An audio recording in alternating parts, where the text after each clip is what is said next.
For many evangelicals, this is the central moment within the series that will be used to defend its supposed Christian allegorical intentions.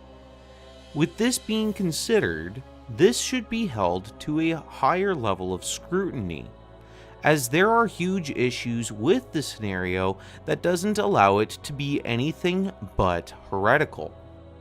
Halfway through the story of the second installment, the Pevensey children finally meet Aslan in person, and reunite with their brother, Edmund, who had just been rescued from Jadis's camp after he had betrayed his siblings. It's not long after that the White Witch intrudes and demands for the life of the traitorous boy, claiming that it is a part of the quotations deep magic. Aslan then discusses the matter with the White Witch in private, where the negotiation concludes with Aslan surrendering himself to take Edmund's place, where the lion is killed and is brought back to life due to the magical stone table. To start, if Aslan is supposed to be Jesus, why is Jesus offering his life again?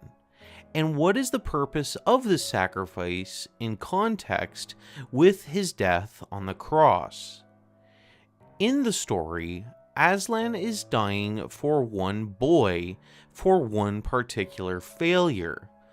But with Jesus Christ, John 3:16 says, "For God so loved the world that he gave his only begotten Son, that whosoever believeth in him should not perish, but have everlasting life." Jesus' death on the cross was not for one person for one fault. It was an atonement provided to the whole world for all the sins that anyone had committed, if they accept that substitutionary price through faith. Christ was once offered to bear the sins of many, but if Aslan is supposed to be God with another name, then that means that God is continuously sacrificing himself in multiple universes, which downplays the weight of his death on the cross. Another issue is that Aslan is offering himself to the White Witch, which, for all intents and purposes, is the character that is to represent the devil. This is extremely problematic, as it reads in Romans 5 verse 10, "For if, when we were enemies, we were reconciled to God by the death of his Son, much more, being reconciled, we shall be saved by his life."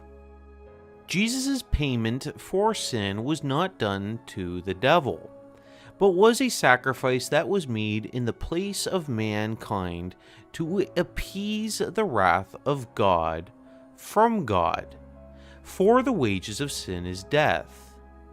If a person accepts this payment, they are given God's imputed righteousness, and past sins will not be held to their account.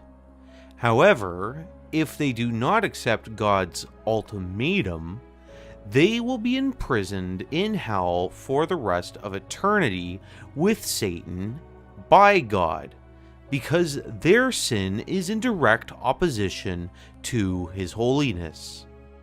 The very idea that Aslan is sacrificing himself to the most evil character in the series is not teaching children about the true reason for Christ's death on the cross.